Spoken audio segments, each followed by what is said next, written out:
If this thing sets for 2 weeks, the wheels lock up and it will not move. It has to be towed. What could be wrong with this? Let's find out. Let's get started.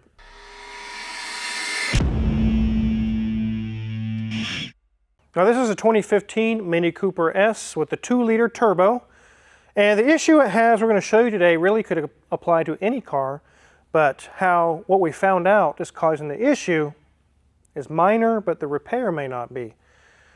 Like I said, if it sits for 2 weeks, the customer mentions that the wheels lock up. It will not release no matter what they do, and I've had to have it towed to get it to finally, I don't know exactly how they got it to release, but they say that's what it took.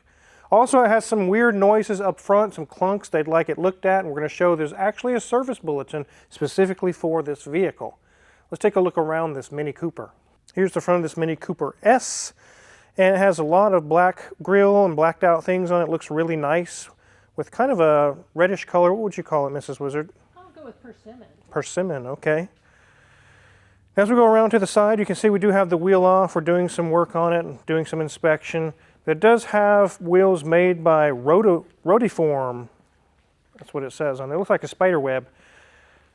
As we come around to the back, it has twin exhausts in the back. The body's in good shape. Everything appears to be in good condition. Let's go ahead and get the hood open. Here's our 2-liter 4-cylinder turbo, and the customer did instruct Danielson, who's doing the inspection, be very careful if you have to take anything apart up here. He said this stuff just wants to break. It says Eventuri on it, this carbon fiber work here on the engine cover and also on the intake. These have about 190 horsepower and about 200 pounds of torque. And the whole fragile carbon fiber situation here reminds me that BMW's, by the way, this is a BMW product, has tons of achy breaky plastic. This one's normally serviced by the Car Ninja at German Motor Works there in Wichita, but he's very, very busy, so the customer brought it to us to do a quick inspection and check some things over. We really don't need to do anything with the engine or in the engine bay, so we don't have to take any of that apart. Let's go ahead and show you guys what the interior looks like. The dash is so cool on this car.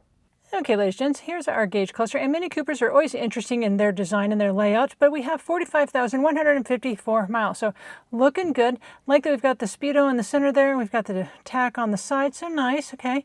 I wanted to show the check engine light. No, it's actually not really on. I know this is Wizard's not his favorite brand of car, at least underneath the hood, the BMW line. But no, it's not really on. It's just because we're in accessory mode. Dash, it's looking nice up there. Everything's looking good. As we get across and we move down, this is really fun. Isn't that great? Love that they've added this into that area above the glove box. Kind of have a leather wrap underneath that. Then we have that center section here with our radio, our HVAC controls. Here's our start-stop lever. Yes, everything, there's a lever here. We can flip up and down for starting and stopping. Here's our cup holders, and we have our manual transmission, which is one of the reasons why we are having such trouble with the car not moving. It is because it is a manual transmission. Let you try and figure that one out until the Wizard tells you what it really is. Here's our e-brake handle. Got a little sliver here that you could hide a few things, but there is no console, no area to hide things because it's a very small car. But look at the bolster on this. This car seat hugs you for sure. And it also has in the lower section the lifted area for the back of the knees. Door card, lots of more circles going on there with our door release and the speaker. The back seat, while it is narrow, everything is narrow in this car, is actually quite spacious. Actually a larger space than I would think for our legs.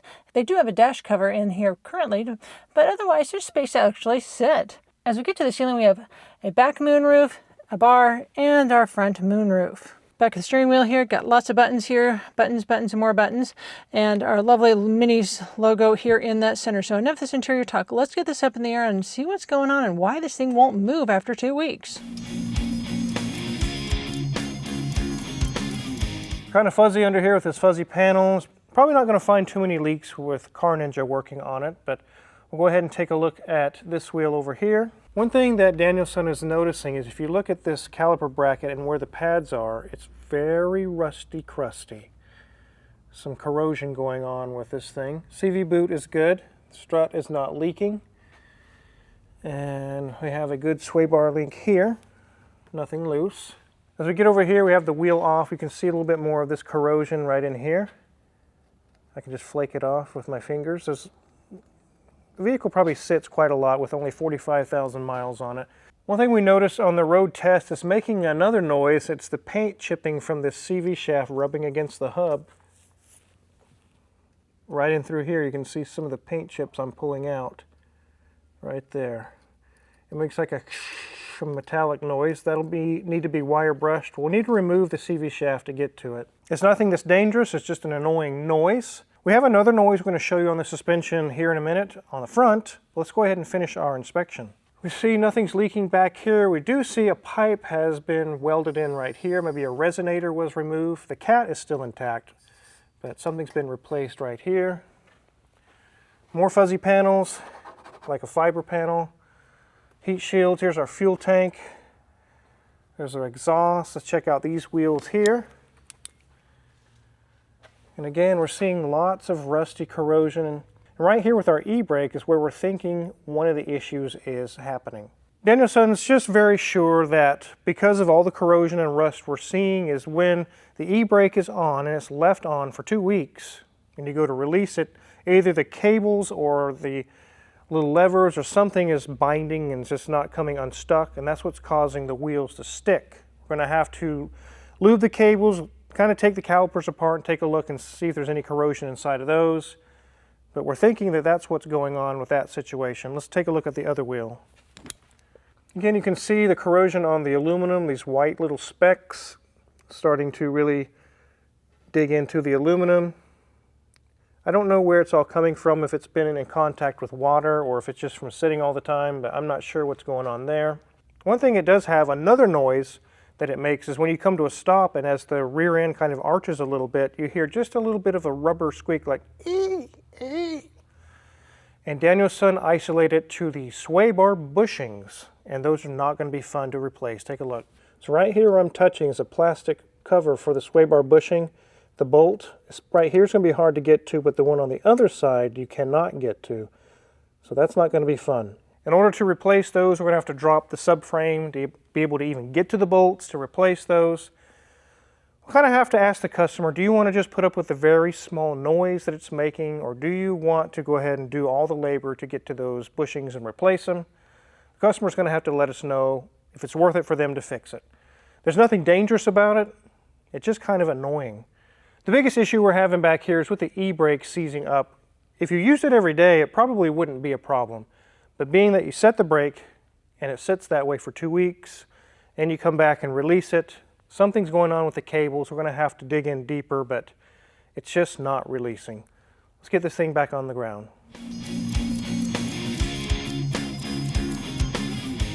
So the customer has, the final complaint is like a clunking noise as they come to a stop or they're turning, they're hearing like a light clunk, clunk, clunk. There's actually a service bulletin out on this, and it is the strut mounts. They fail and they make this terrible noise. I'll actually move the wheel back and forth and you guys can hear it. It sounds crunchy.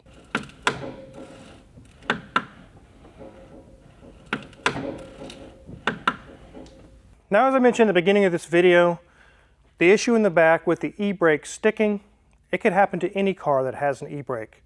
The cables get corrosion in them, and if they're not operated frequently, when you finally do need to use them, you set the brake. Later on, 2 weeks later, you go to release it. They don't release. The cable physically won't move inside of its sheath to allow the brakes to release. So we're going to investigate that issue. It's a very, very common issue. You're definitely going to find this on a manual transmission where people are using the e-brake or the handbrake a lot more instead of just putting it in park. But if you don't drive it a whole lot, this one has very low miles because it's just not a daily driver, I don't think. And very likely what's going on with the brakes not releasing and it won't move. That's why they've had to hit a tow truck. And how they got it released, I don't know, but you could play with it and mess with it and get it to release, but sometimes they just won't.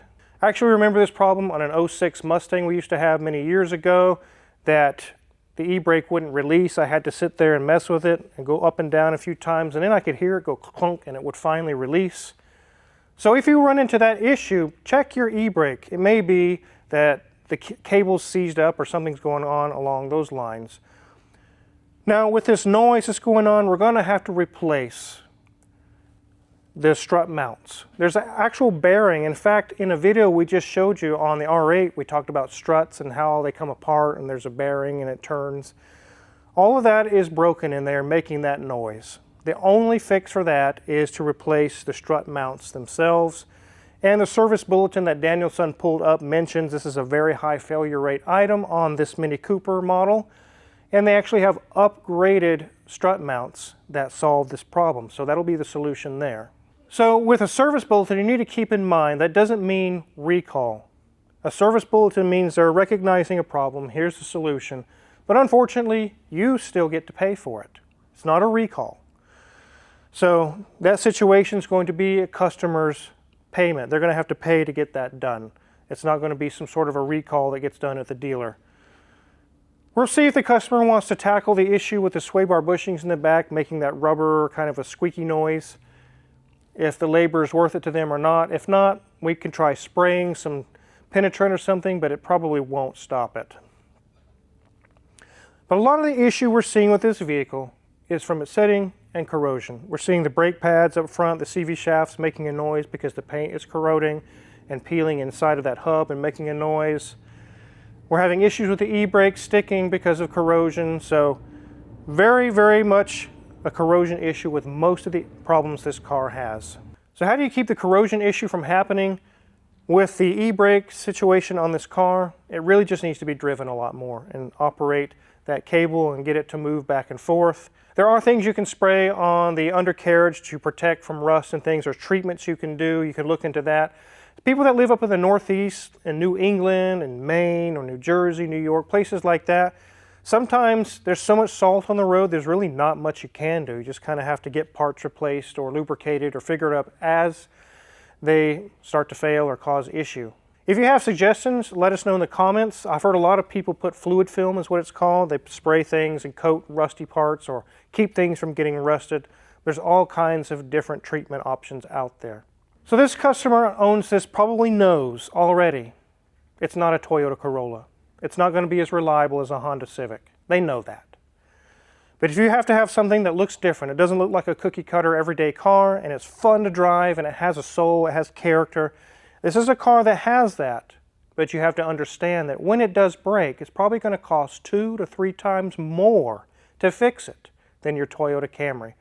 And like I said, this customer probably understands that, but there are some Mini Coopers I've worked on where people have bought them for their daily driver, and they're constantly crossing their fingers going, oh God, I hope this thing don't break. This is my only transportation.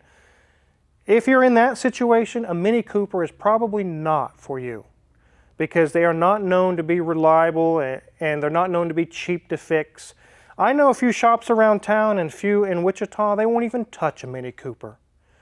We get a lot of Mini Coopers in and they say, I took it to so-and-so in Wichita and they said, hell no, take it to Omega. We don't touch Mini Coopers. Same thing with smart cars too. We get a lot of those because of that. So like I said, if you're in the market for one of these, they're really cute, they're really fun, they're sporty, I really like them, they're really cool cars. They're not for you if it's going to be your only mode of transportation and it has to start and work every day or you could lose your job. That's just probably not the car for you. If you watch Mrs. Wizard's interior review, which you really should, the dash is really cool on this car. It has LCD display and different things going on across the entire dash.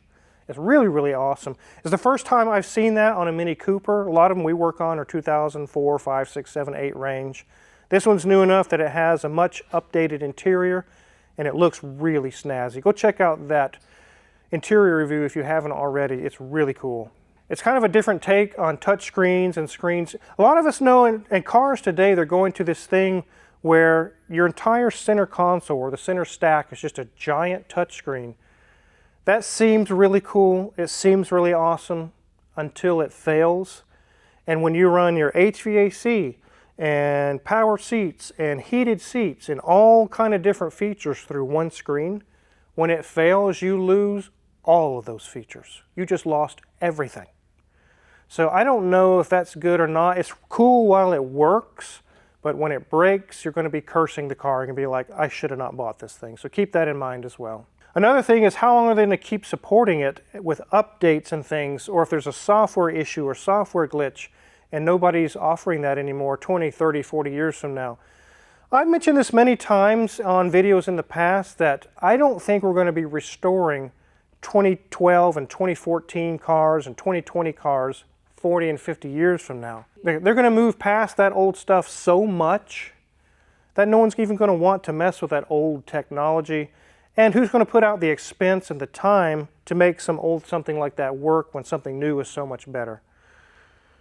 But definitely wanted to get a video out to you guys to show you this little Mini Cooper, how it's having some corrosion issues and how it would stick whenever it sits for 2 weeks and would not roll anymore. And we found what is causing it.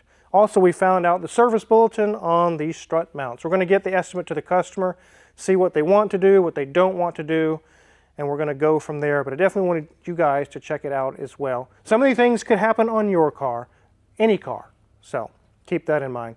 If you're curious what kind of tools we're going to use to work on this Mini Cooper or any other car in the shop, check our Amazon affiliates link in the description below. A lot of the tools we use every day, tried and true, proven in the shop, are for sale there, and if you purchase anything, we get a small cut. We really appreciate it. Make sure to hit the subscribe button because we have so many more videos to come. Thanks for watching.